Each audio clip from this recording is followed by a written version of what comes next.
Assalamualaikum warahmatullahi wabarakatuh. Halo teman-teman, welcome back to my podcast Serpihan Permata. Serpihan Permata. Eits, teman-teman, sebelum kita lanjut ke podcastnya, jangan lupa buat subscribe channel ini ya. Aku hitung sampai 5 nih. 5, 4, 3, 2, 1. Yeay, terima kasih buat kamu yang udah subscribe channel ini. Dan jangan lupa buat di like, di komen, dan di share juga ya ke teman-teman kamu, biar aku jadi lebih semangat ngupload konten di setiap minggunya. Terima kasih teman-teman. Oke, berhubung kamu udah subscribe, yuk kita dengerin podcastnya. Semoga bermanfaat ya.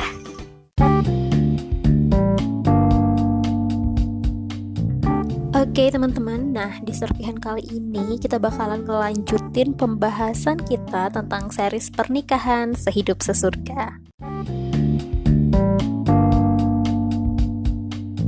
Teman-teman, berbicara tentang pernikahan sehidup sesurga, banyak di antara kita yang jika ditanya, kenapa sih lu nikah sama dia? Bakalan ngejawab, ya gue nikah buat menyempurnakan separuh agama gue. Bener gak sih teman-teman?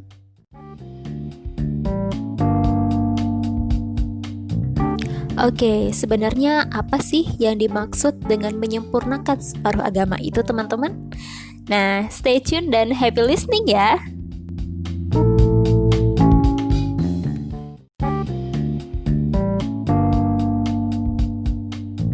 Teman-teman, ada pertanyaan besar tentang mengapa kita harus menikah.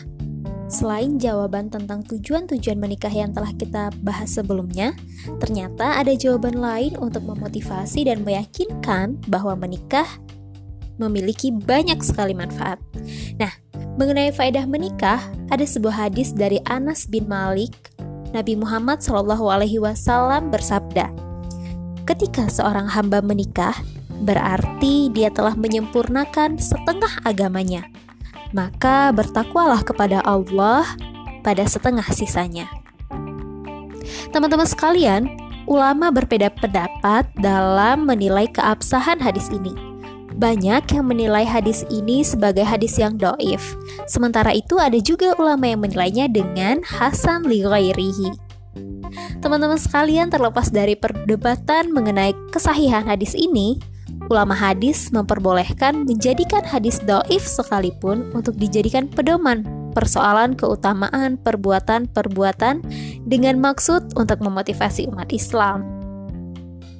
Nah teman-teman sekalian, dalam hadis yang tadi udah dijelaskan bahwa dengan menikah berarti kita telah menyempurnakan separuh agama kita. Masih belum jelas? Begini teman-teman, dalam pernikahan akan berkonsekuensi pada hak dan kewajiban yang apabila dikerjakan akan bernilai ibadah. Contohnya apa sih teman-teman? Misalnya seperti mencari nafkah bagi seorang suami, itu menjadi ibadah. Istri taat pada suami juga bernilai ibadah. Istri menyiapkan sarapan untuk suami mencium kening istri, suami sholat berjamaah, dan banyak lagi perbuatan-perbuatan lainnya yang bernilai ibadah jika dilakukan setelah terjadinya ijab dan qabul. Teman-teman sekalian, mari kita lanjutkan pembahasan ini. Ketika berkeluarga, lalu dikaruniai oleh seorang anak, maka suami mencari nafkah untuk anak, maka ini bernilai ibadah. Istri merawat anak juga bernilai ibadah. Mengantar anak ke sekolah, membuatkan sarapan anak, mendidik anak hingga anak menjadi anak saleh dan salehah, semuanya bernilai ibadah. Teman-teman, apalagi jika anak tersebut selalu mendoakan baik kedua orang tuanya, baik ketika masih hidup ataupun setelah meninggal. Anak tersebut akan menjadi amal jariah yang pahalanya terus mengalir bagi kedua orang tuanya. Teman-teman, apakah hanya itu? Masih banyak yang belum kita bahas. Silakan teman-teman bisa berpikir sendiri. Nah, teman-teman, oleh karena itu, pernikahan akan membuka pintu gerbang amalan-amalan kebaikan yang bernilai pahala yang tidak akan didapatkan bagi orang yang tidak menikah. Apalagi semasa pacaran atau perkenalan yang lebih cenderung mengarah pada perbuatan dosa. Teman-teman sekalian, menikah ternyata sangat berbeda dengan pacaran. Membina rumah tangga ketika sudah menikah tidak seperti masa pacaran atau perkenalan pertama kali yang terkadang banyak menonjolkan sifat-sifat imitatif atau sifat yang tidak asli. Teman-teman, dalam berpacaran biasanya hanya sifat-sifat baik, kemesraan, keharmonisan, dan kata-kata manis atau kata-kata gombal saja yang muncul di permukaan, bener nggak? Tetapi ketika memasuki gerbang pernikahan, sifat-sifat asli dari suami dan istri akan muncul mengalahkan sifat-sifat imitatif tersebut.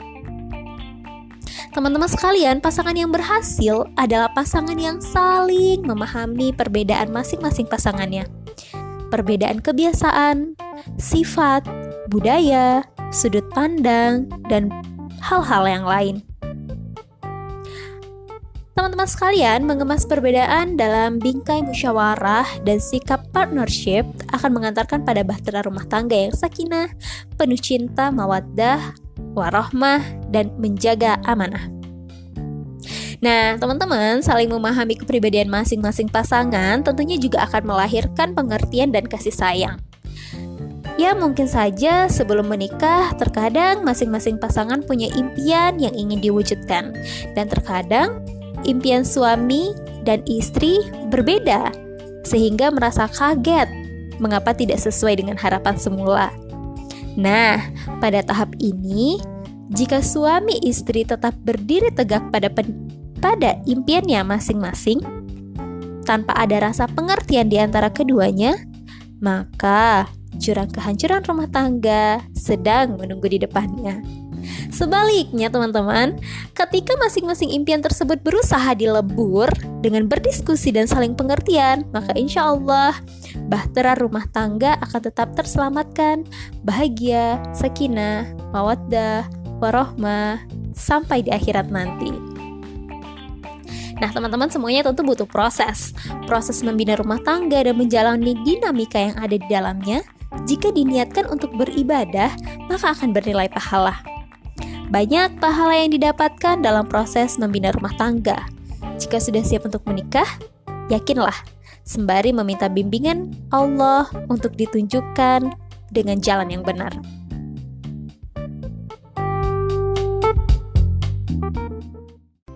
Okay, teman-teman, that's the end of my podcast today. Thank you for your attention. Thanks for listening, and see you on my next podcast. Jangan lupa buat subscribe channel ini ya. Assalamualaikum warahmatullahi wabarakatuh. Bye-bye.